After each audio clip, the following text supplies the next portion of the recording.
a drink that killed innocence, an artisanal bread that now arrives frozen in trucks, and a brand that dominated the American lunch until greed completely destroyed it.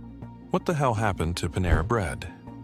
If you're building your own business or just enjoying a sandwich, this story is going to hit you hard. In the next 20 minutes, I'll reveal how a $7.5 billion empire fell apart and the brutal lessons that could save your hustle. The story is darker than you might imagine, a warning to anyone who dreams big. Get ready to know the hidden face of the bread empire, where every decision has a deadly price. Don't move. Let's get straight to the point. The Golden Age.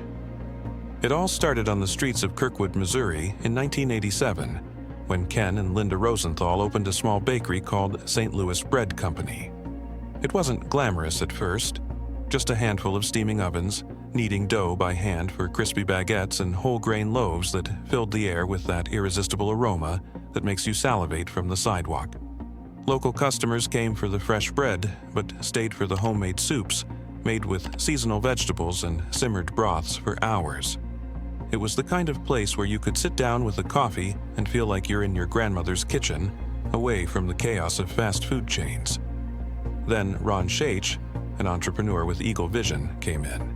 He had founded Au Bon Pain in Boston, a chain of urban bakeries, but he saw in the St. Louis Bread Company something special: the opportunity to merge the fast with the real.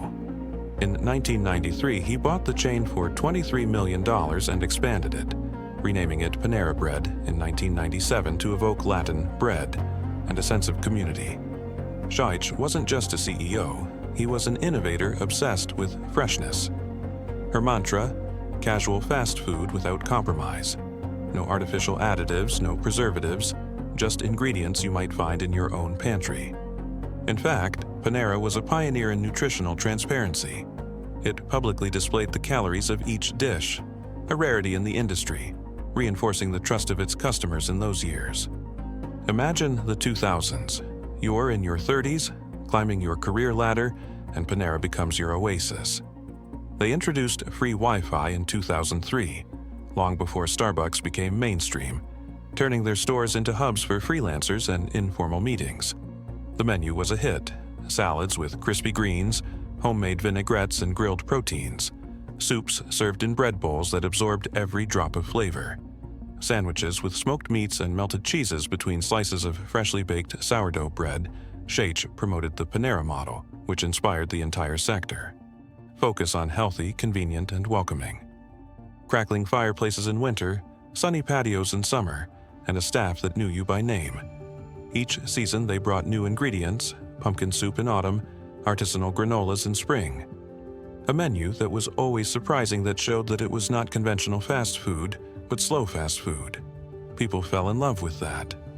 Panera practically became your unofficial office, a corner where you planned your life between meetings and bites of focaccia. The growth was an avalanche. From 20 stores in 1997, they jumped to more than 2,000 in the US and Canada by 2016, with annual sales exceeding $5 billion. By March 2016, they opened their 2,000th location. Investors adored him. Panera's shares on NASDAQ multiplied.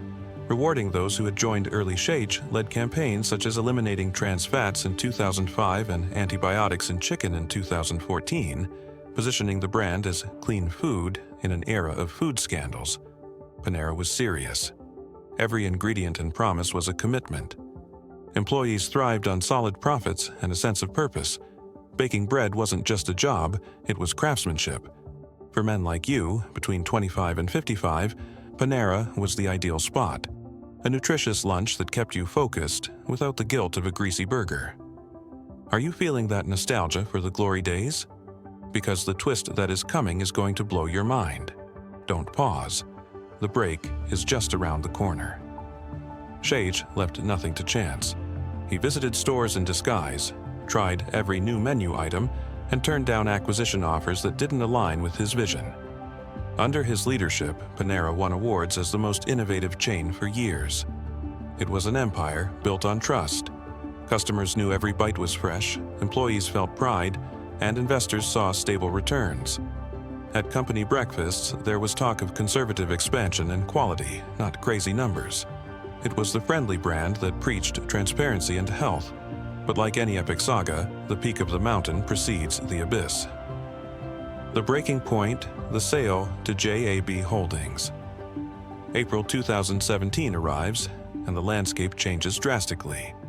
Ron Shaich, after 36 years in the game, announces the sale of Panera to JAB Holdings for $7.5 billion in cash. JB, a European conglomerate with roots in the Riemann fortune, was not an unknown player.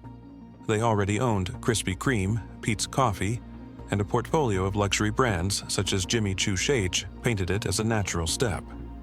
Time for new adventures, such as investing in healthy startups.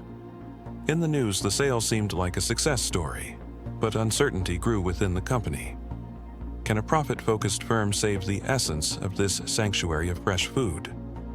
Whispers on Wall Street suggested that Shaich saw storms approaching. Intensified competition from delivery apps and ingredient costs skyrocketing due to inflation, while critics began to ask whether it was time for a strategic shift. Once JAB closed the purchase, red flags began to appear. In the corridors of Panera, there was a murmuring nervousness. No longer the sweet sound of bread baking, but the ticking of audit calendars. With JAB at the helm, culture transforms overnight. Forget about the passion for craftsmanship. Enter cold corporate efficiency. JAB is a master at procurement, buying, optimizing, and squeezing profits. Philosophy was all number and process, a system that one CFO admired, but which made Shaich turn in his grave. They prioritized digital expansions, integrations with DoorDash and Uber Eats, launching apps for quick ordering. In 2018, they introduced subscriptions such as the My Panera loyalty program, evolving into the Unlimited Sip Club for unlimited coffee. It sounds groundbreaking, but beneath the surface, deterioration begins. New executives bring rigorous KPIs, reduce waste, standardize recipes, maximize ROI on every penny. Speakers in the office used to praise the art of the sandwich. Now they were talking about just-in-time margins and inventories. Imagine being a veteran store manager. Before, you had autonomy to adjust local menus. Now, memos from above dictate everything. Loyal customers detect subtle changes, slightly smaller portions in salads, prices that go up $1 here and there, all under the guise of uniform policies. Even so, in 2018 to 2019, sales grew thanks to the delivery boom during the pandemic. It is thought that nothing will be able to stop Panera. They go on to sell their soups and dressings in supermarkets such as Whole Foods. They seem unstoppable, with revenues touching $6 billion. But all of that is a well-cooked facade. JB changes suppliers to cut costs, diluting that promise of premium ingredients. That loaf honey that was Panera begins to lose its sweetness. The warm soul cools, replaced by algorithms and metrics. At a meeting, an executive comments coldly, "Great, we increase gross margin." No one talks about love for bread. Do you see how external ambition corrupts the internal? This is just the beginning of the decline. Follow me. The death of fresh bread will infuriate you. The death of fresh bread. For 2022 to 2023, the fatal blow to the heart of Panera arrives. Internal bakeries close in hundreds of locations. The reason?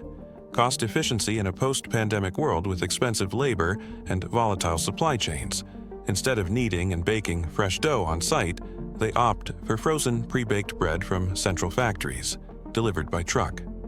That iconic aroma, yeast fermenting, golden crusts pouring out of the oven, fades away, replaced by the hum of microwaves heating industrial loaves. At the shareholders' meeting, they celebrate a number in green: millions saved, cost reduction. But out in line, thousands of bakers and pizza masters are laid off in waves. Artisan bakers who got up at dawn to perfect each batch dismantle their stations without understanding what happened. According to internal reports, the company boasts those savings of millions, but at what price? Customers on forums like Reddit and Yelp reviews explode. "My Asiago bagel now tastes like thawed rubber, no crunch." Who changed the recipe for bread? They write indignantly. sales of bakery items fall 15 to 20% in key markets, according to analysts. Panera intends to frame the change as optimization for national consistency, ensuring consistent quality wherever it may be. But in reality, it is a shortcut that erodes the main differentiator: craftsmanship. Imagine walking to your local bread basket, waiting for that sensory hit, warm bread and steaming soup, only to find a sterile counter with bread that could come from any supermarket, unmotivated employees, disappointed customers. It's a slow betrayal. That warm place you knew becomes generic and cold. Local competitors like indie bakeries capitalize, offering the authentic thing that Panera abandoned. By 2024, more plant closures. One in Missouri affects 500 jobs. An entire community is outraged. Soups and salads also suffer, with pre-processed ingredients replacing fresh ones, as they are produced in manufacturing plants. This decision is not isolated. It reflects JAB's strategy of centralizing production for higher margins, but it accumulates resentment. Long-standing clients, such as families and professionals, begin to look for alternatives, accelerating the exodus. The rumor spreads fast in the community. How can this be called Panera? Meanwhile, on Wall Street, JB applauds the drop in spending, something that may be worth it on the books but will be killing the mark little by little. Do you feel the loss of that essence? Imagine your business losing its soul. Don't stop. Inflated prices come next. Fewer portions, more prices. With quality in decline, Panera is doubling down on aggressive pricing. Since 2021, portions have been insidiously shrinking. That Fuji apple salad that filled a plate now looks like a side dish, with less chicken and nuts. The legendary bread bowl clam chowder bowl that used to almost fill you, today arrives almost empty, as a cruel joke. Meanwhile, prices are climbing 20 to 30% with no visible improvements. A sandwich soup combo that cost $10 in 2019 is now close to $15 to $18 in some areas.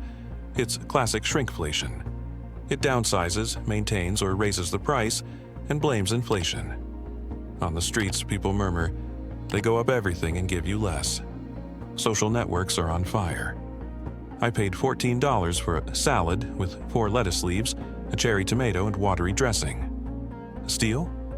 Customers post side-by-side comparisons, showing pre- and post-JB portions.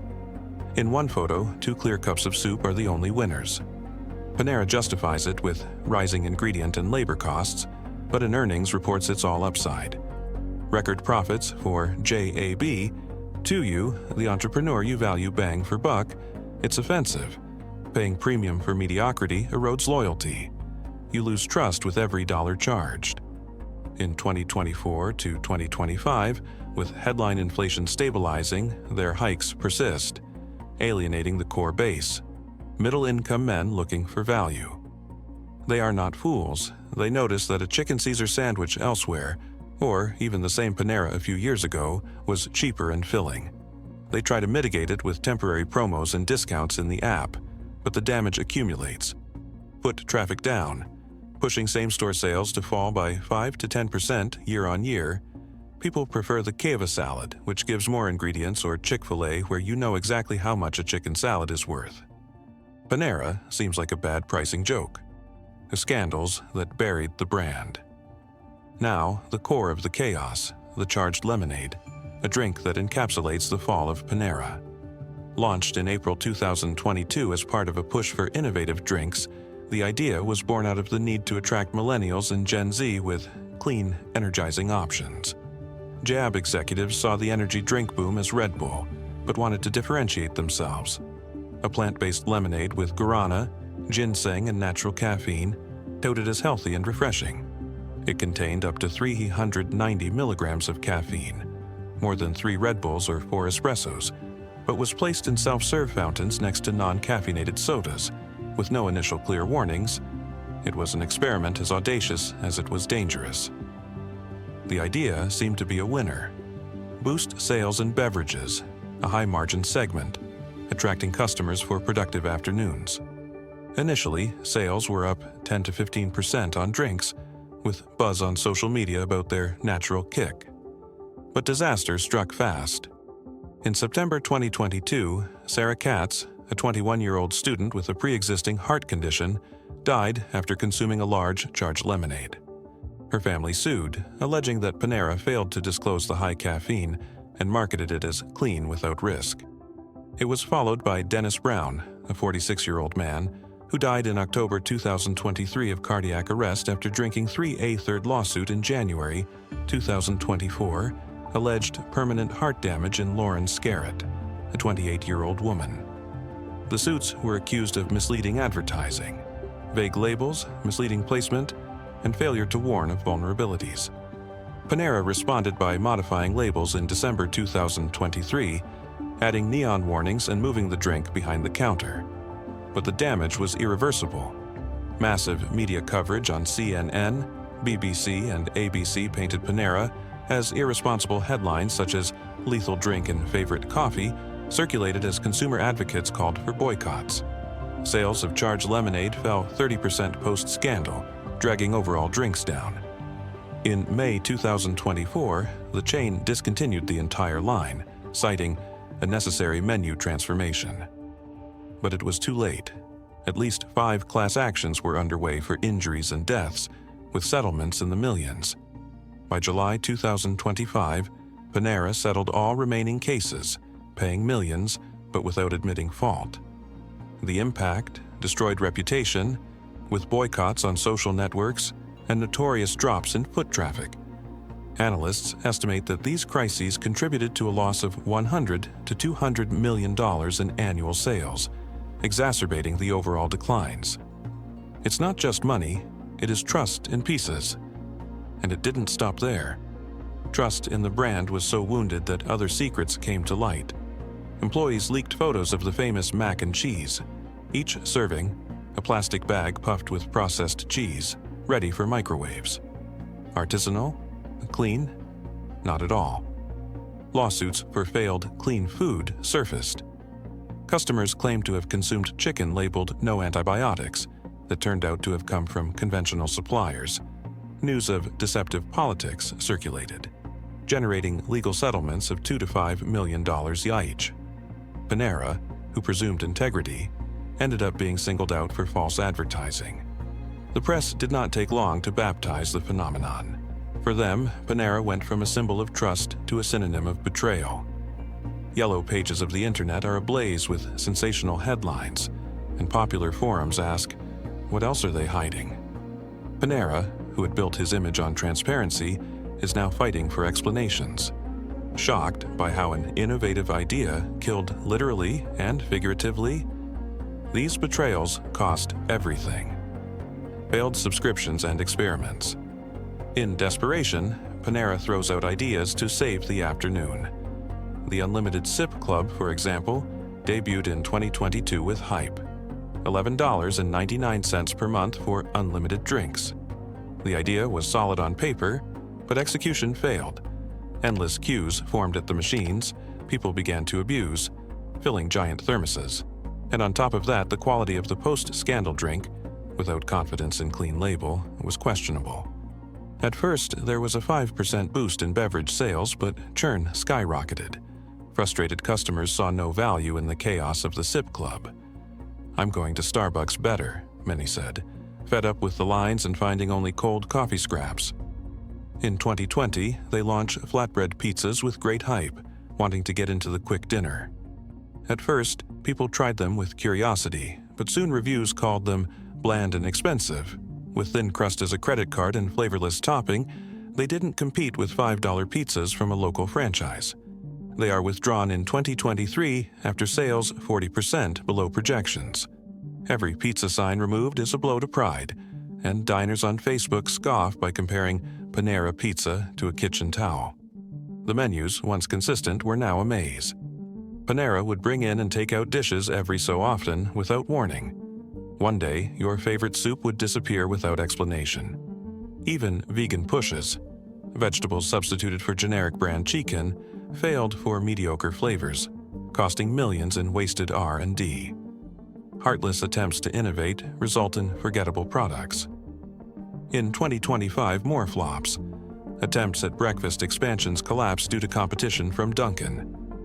cream cheese flavorless substitutes, waffles that never arrived well browned. Everything was overshadowed by the brand of the morning chicken, with its faithful donuts.